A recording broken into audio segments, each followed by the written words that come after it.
ठीक है ना। अभी पोर्टल पे 10-11 यूनिट वाइज टेस्ट अपलोड हो गया है, 10-11 फुल लेंथ हो गया है। उसको पहले अच्छे से अटेम्प्ट करो, एक बार एनालिसिस भी करो, फिर डाउट क्लास में आप मुझसे डिस्कस करो, है ना। तो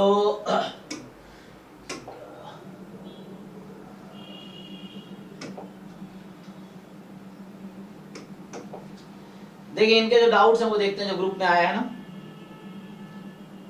कल फुल लेंथ मॉक टेस्ट 7 का डिस्कशन होगा, ठीक है, 7 ट्राई करके आओ। और जो डाउट्स रह जाते हैं डेली 10 से 11 में डाउट क्लास लेता हूँ रात को। आज नहीं है क्योंकि आज क्लास नहीं, आज एक CMI, अच्छा तुम लोग हो ना। अभी आज रात को एक 9:30 बजे सेशन होगा, अभी मैं पोस्ट करूंगा ग्रुप में, बाकी जगह भी।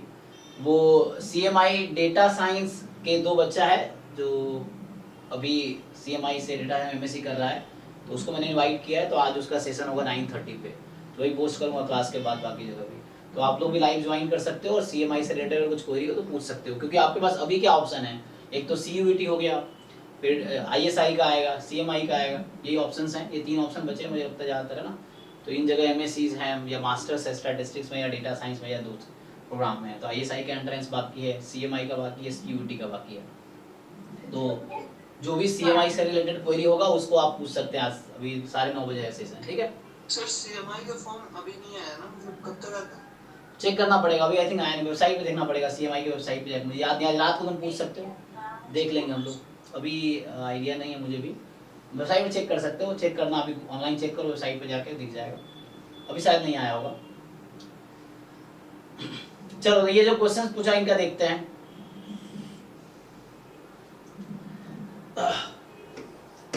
आई थिंक ये उस दिन भी कर रहे थे, इसमें बहुत सारे P वैल्यू वाले क्वेश्चन है ना। तो ये जो है कि सैंपल साइज 125 है और टेस्ट कर रहे हैं आप सिग्मा बराबर sigma naught square, sorry sigma square is equal to not equal to sigma naught square. ए कोई टेस्ट स्टैटिस्टिक्स की ऑब्जर्व्ड वैल्यू है और हमें बता रखा है कि probability test statistics less than its observed value, मान लो ए लिख दिया मैंने, तो ये बता रखा है 1 माइनस डेल्टा है। तो पूछा ये गया है आपसे कि P वैल्यू क्या होगा इस टेस्ट का। तो हालांकि डिपेंड करता है क्रिटिकल रीजन पे। सो P वैल्यू क्या है, तो P वैल्यू हालांकि तो ऐसे ही होता है ना, अगर इसका मेनली ये होता है इसका क्रिटिकल रीजन क्या है। तो इसका जो क्रिटिकल रीजन है ये थिंक आई स्क्वायर में जाएगा, तो ये 2 साइडेड आता है, ठीक है ना। सो ये 2 साइडेड आएगा आपके पास, तो क्या होगा,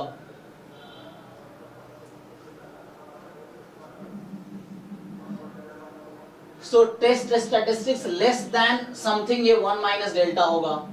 और टेस्ट स्टैटिस्टिक्स मोर देन कितना आएगा,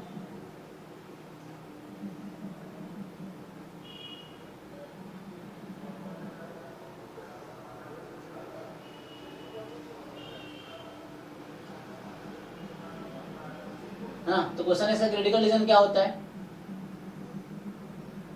आई थिंक इसका क्रिटिकल रीजन आएगा ना, इसका क्रिटिकल रीजन क्या आएगा। और इस वाले में थोड़ा प्रॉब्लम था ना क्वेश्चन में, लास्ट टाइम भी पूछा था किसने। सो म्यू नोन है यहाँ पे, तो मेनली जो इसका क्रिटिकल रीजन आता है ये 2 साइडेड आएगा, एक इधर आएगा और है ना, जो भी वैल्यू आएगी एक इधर और इधर आएगी, है ना। तो इस तरह से दोनों का सम कितना होगा,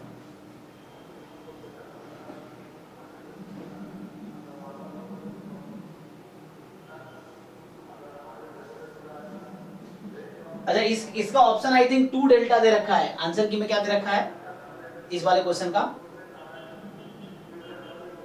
2 डेल्टा होगा, है ना। सो या 1 माइनस डेल्टा बाई 2, क्योंकि ये तो बता रहा है 1 साइडेड टेस्ट का ना। तो अगर मैं ऐसा बोलूं 2 साइडेड है टेस्ट हमारा, तो क्या होगा,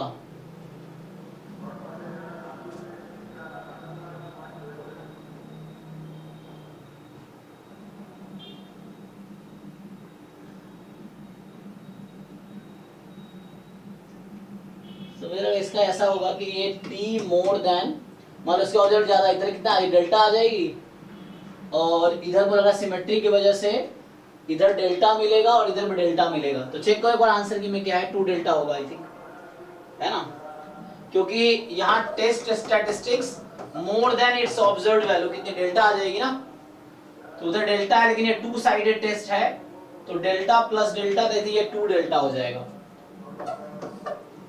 देखो होता क्या है, पी वैल्यू क्या है, ऐसे तो होता है अंडर एच नॉट है ना। पी वैल्यू का डेफिनेशन ये था कि जो भी क्रिटिकल रीजन पे डिपेंड करता है, क्रिटिकल रीजन क्या है तो उसके हिसाब से। सो इसका तुम क्रिटिकल रीजन देखोगे तो कुछ ऐसा आता है n-1 S square by sigma square, लेकिन यहाँ म्यू तो नोन है, तो म्यू नोन है तो वो बन जाएगा तुम्हारा xi minus mu by sigma whole square, इस तरीके से। तो इसका तो आ जाएगा काई स्क्वायर है ना, और समेशन जितने भी हैं i फ्रॉम 1 to n। ये तो एक केस में more than equal to something आता है और लेस देन इक्वल टू भी समथिंग आता है।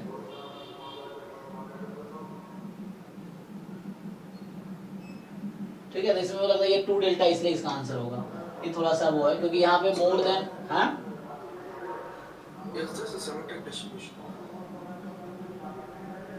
व्हाट क्या पूछ रहे फिर से? Is this a symmetric distribution? Because if it two-sided is delta only, you can write it 2 delta. Two-sided delta only.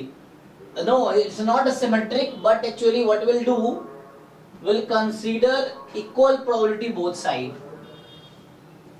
That's why, not the exactly same number I'm saying.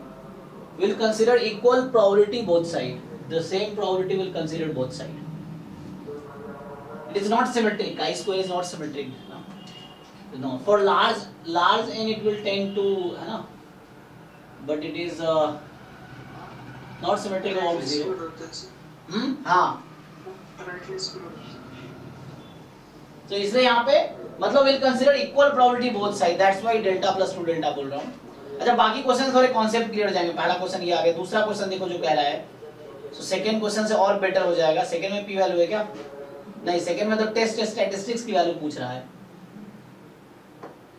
जो next है जो 92 number I think, next दूसरा question जो group में है, तो उसमें पूछ रहा है कि from a normal population with unknown variance the sample of size 25, so n बराबर 25 है, mean 30 and sample variance S square 16 है, सो एस स्क्वायर इज 16,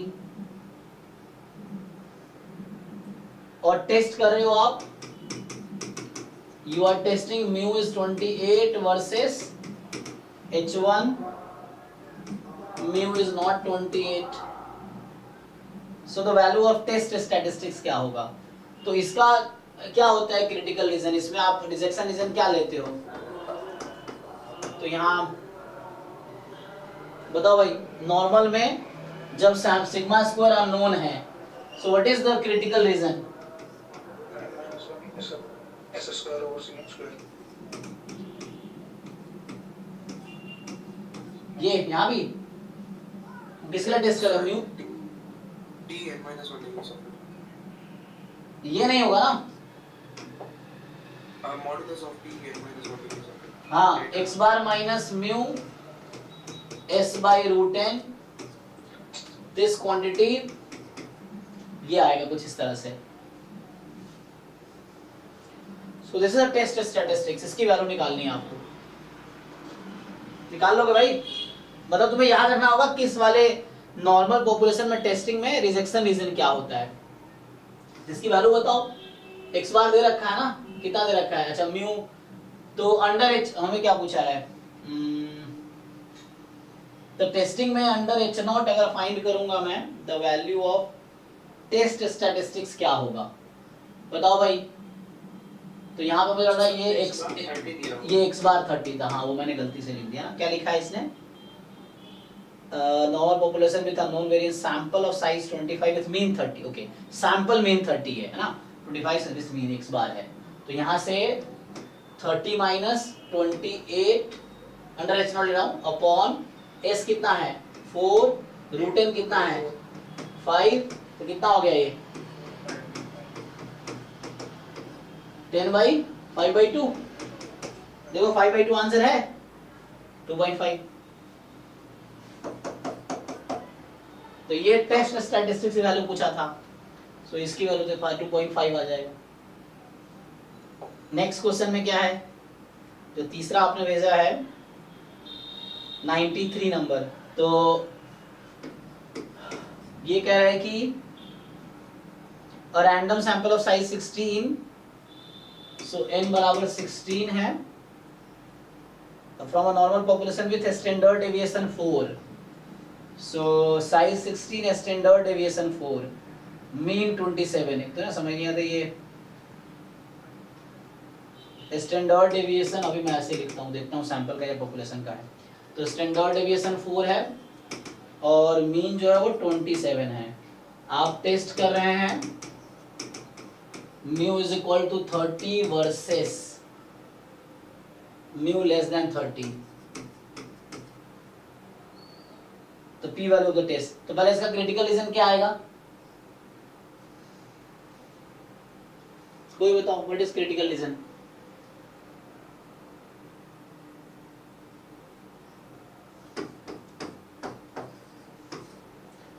अब ये क्वेश्चन ये है मेरे पास कि ये म्यू अननोन है, सिग्मा स्क्वायर अननोन है, क्या कुछ बोला नहीं है ना?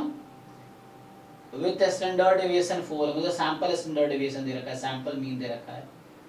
तो इसका मतलब ये हो गया कि है ना, x बार माइनस म्यू कुछ भी, चलो एक मतलब s अपॉन रूट 10 ले लो फॉर एग्जांपल। दिस इज, यहाँ मॉड नहीं आएगा क्योंकि वन साइडेड टेस्ट है ना, सो लेस देन k, ये आएगा रिजेक्शन रीजन मान लो। सो ये तब होगा अगर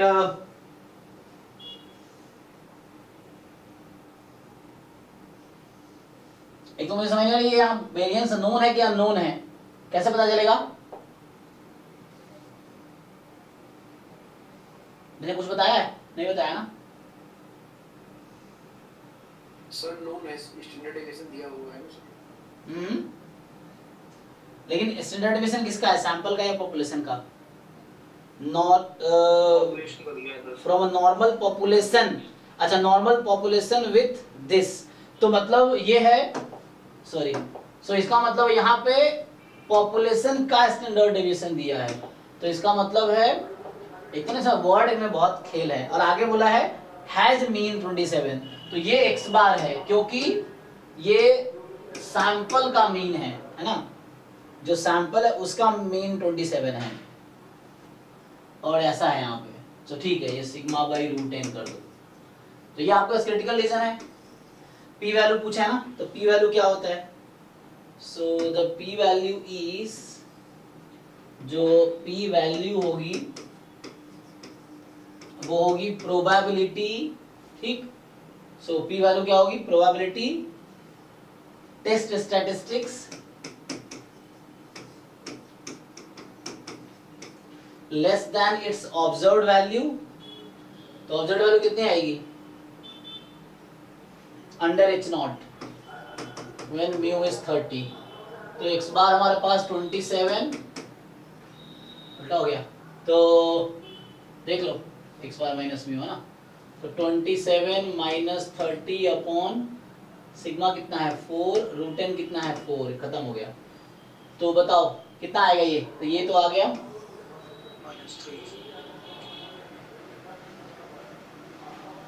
तो -3 ना। सो ये आ गया प्रोबेबिलिटी, ये तो z हो जाएगा ना, सो z लेस देन -3, ये आपको फाइंड करना है। So how will you find z less than -3?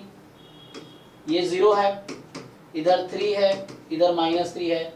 So question में वो दे रखा है, चेक करो, probability mod x less than equal to 3 कितना है? 0.9973। तो इस बीच की प्रोबेबिलिटी है तुम्हारी 0.9973। तो बताओ इसका कॉम्प्लीमेंट लो, इसके कॉम्प्लीमेंट की प्रोबेबिलिटी कितनी होगी? 1 से माइनस कर दें। हाँ 1 से माइनस करो, फिर मुझे ये जो निकालना है, मुझे बस एक साइड का निकालना है, तो ये कितनी आएगी? डिवाइड कर दें 2 से। हाँ बताओ, आंसर आ जाएगा, करो 1 में से घटाओ इसको, 2 से डिवाइड करो, ये आ जाएगा। सो 1 माइनस दिस अपॉन 2, ठीक है। नेक्स्ट क्या है? तो लास्ट क्वेश्चन जो आपका है ये है कि है ना आपका लास्ट ही है. सो a random sample of size 100 drawn from normal population with, ठीक है, so normal 10 sigma square. अब कह रहा है कि h नॉट जो है h नॉट है sigma square is equal to sigma naught square. h1 है sigma square is more than sigma naught square. ठीक, तो if A is the value of the test statistics computed from the sample and the test statistics less than, so probability test statistics less than observed value दे रखी है 1 minus delta. तो अब तुम ये तो तुम्हें हिंट दे रहा है.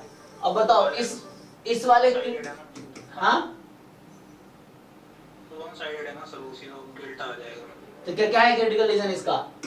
इसका आएगा n-1 s स्क्वायर. हालांकि क्योंकि मीन नोन है जैसे स्क्वायर नहीं बनेगा, ये होगा summation xi minus mu by sigma whole square this more than equal to k. तो मतलब ये t more than equal to k type का क्रिटिकल रीजन है. तो t लेस देन a ये है. सो क्या प्रोबेबिलिटी होगा t more than equal to a का? Delta. This is the p value. Done. और किसी का डाउट है कुछ?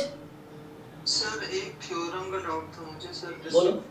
जी जी सर भेज रहा हूँ सर, फोटोज की भेज रहा हूँ. ठीक है. Second sir. हाँ हाँ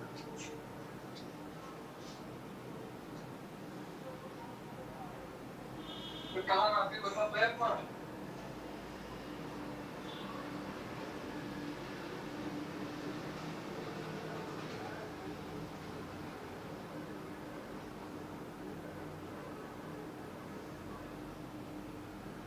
बताओ क्या है डाउट भाई? आशीष ग्रुप में है क्या? 17.6 वाले. हाँ सर इसमें मुझे ये समझ नहीं आ रहा सर. सर UMBU जो होता है वो तो यूनिक होता है, तो इसमें सर लीनियर कॉम्बिनेशन ये सर T1 पहले से बता रहा है कि MBUV मतलब उसका है थीटा का गामा थीटा. फिर उसके बाद कह रहा है कि T1 और T2 का लीनियर कॉम्बिनेशन नहीं हो सकता MBUV. सर वो तो यूनिक होता है ना. हाँ तो वही समझ नहीं आ रहा इसका लैंग्वेज मतलब. तो वही तो कह रहा है. तुम बोल वही बात रहे हो जो उसमें लिखा हुआ है. इसने कहा है कि T1 UMUV है, T2 क्या है? अनबायस्ड एस्टिमेटर है. तो T1 T2 का कोई भी लीनियर कॉम्बिनेशन UMUV नहीं बनेगा. यही कह रहा ना वो. क्यों ऐसा कह रहा है? क्योंकि यूनिक होगा. आप ही बता रहे हो. एफिशिएंसी E less than 1 इसका भी मतलब नहीं वो तो ठीक है. आगे एफिशिएंसी तो वो तो निकाल लोगे तुम. एफिशिएंसी जो भी है UMUV यूनिक होता है ना. तो T1 के अलावा कोई दूसरा UMUV नहीं होगा, चाहे कोई भी लीनियर कॉम्बिनेशन ले लो. वही तो कह रहा है ये. Okay sir. ओके सर एक डाउट और था सर. UMUV इसका वेरिएंस सबसे लेस होता है अनबायस्ड एस्टिमेटर्स में जी. तो सर कोई अगर बायस्ड एस्टिमेटर है तो उसका वेरिएंस इससे लेस हो सकता है ना? हाँ हो सकता है.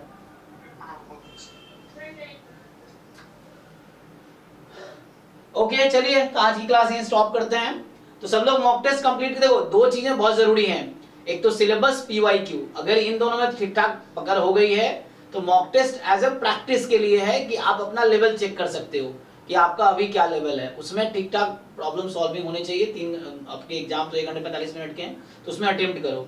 तो सिलेबस को रिवाइज करो फ्रीक्वेंटली, PYQ सॉल्व करते रहो फ्रीक्वेंटली, और मॉक टेस्ट भी देते रहो. जिन लोग बाद में ज्वाइन किए हैं डेली 2 मॉक टेस्ट दो. एक टाइम फिक्स कर दो. जैसे आपका एग्जाम टाइम है 4:30 to 6:15, तो एक ये टाइम पे दे सकते हो डेली एक टेस्ट, और सुबह में एक टेस्ट दे सकते हो. 2 टेस्ट देके कंप्लीट करो. उसको एनालाइज करो कि कौन कौन से क्वेश्चन है जो आपको नहीं आ रहे हैं. फिर आप क्लास में मेरे से डिस्कस करो. ठीक है. तो कल फुल लेंथ मॉक टेस्ट 7 का डिस्कशन होगा. ठीक है. चलिए थैंक यू. हाँ और अभी 9